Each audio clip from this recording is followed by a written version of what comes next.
पहाड़ों के करीब एक छोटे से गांव नूर नगर में हारिस नाम का एक गरीब लकड़हारा रहता था। उसके घर में उसकी बीवी आयशा और 2 छोटे बच्चे थे। गुर्बत इतनी थी कि कई कई रातें सिर्फ पानी पीकर गुजारनी पड़ती थी, मगर हारिस ने कभी मेहनत का दामन नहीं छोड़ा। हारिस, घर में आटा खत्म हो गया है। बच्चों ने कल रात भी भूखे सोया था। फिक्र न करो आयशा, आज जंगल से ज्यादा लकड़ियां लेकर आऊंगा। अल्लाह बड़ा मेहरबान है। सुबह होते ही हारिस कुल्हाड़ी उठाकर जंगल की तरफ निकल पड़ा।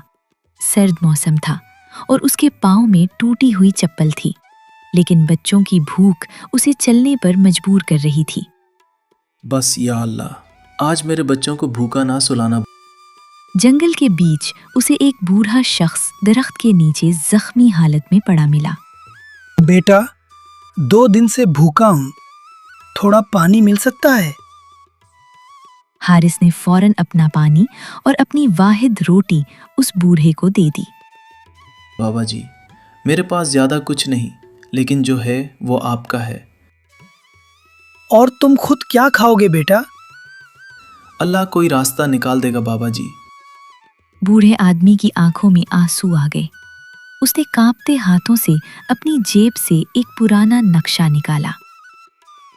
ये नक्शा रख लो, शायद ये तुम्हारी किस्मत बदल दे। मुझे किसी खजाने की ज़रूरत नहीं, बस मेरे बच्चों का पेट भर जाए, यही काफ़ी है। तुम्हारी यही नेकी तुम्हें बहुत आगे ले जाएगी।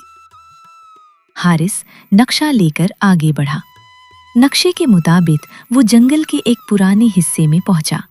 वहां जमीन खोदने पर उसे एक लकड़ी का संदूक मिला।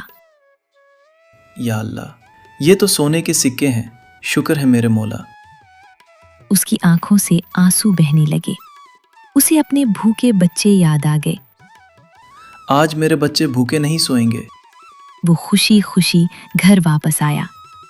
हारिस, तुम ठीक तो हो? मैं बहुत डर गई थी। देखो आयशा, अल्लाह ने हमारी सुन ली।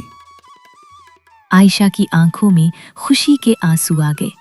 बच्चे खुशी से अपने बाप से लिपट गए। अब हमें भूखा नहीं सोना पड़ेगा ना अब्बा? नहीं बेटा, अब कभी नहीं। दौलत मिलने के बाद भी हारिस नहीं बदला। उसने पहले गांव के गरीबों की मदद की, यतीम बच्चों के लिए खाना खरीदा और कई जरूरतमंदों के घर राशन पहुंचाया। हारिस भाई, अल्लाह ने आपको बड़ा दिल दिया है। गुर्बत देखी है भाई, इसलिए किसी भूखे को खाली हाथ नहीं लौटाऊंगा। कुछ अरसे बाद वही बूढ़ा आदमी दोबारा हारिस के सामने आया। मैं सिर्फ एक मुसाफिर नहीं था हारिस, मैं तुम्हारी इंसानियत आजमा रहा था। बाबा जी, असल खजाना तो आपकी दुआ थी। बूढ़ा मुस्कुराया और खामोशी से वहां से चला गया। हारिस देर तक उसे जाता देखता रहा और उस दिन हारिस को समझ आ गया कि इंसान की असल दौलत पैसा नहीं, बल्कि उसका अच्छा दिल और दूसरों के लिए रहम होता है। सबक: जो इंसान मुश्किल वक्त में भी इंसानियत नहीं छोड़ता, अल्लाह उसके लिए ऐसे रास्ते खोल देता है जिनका वो कभी तसव्वुर भी नहीं कर सकता।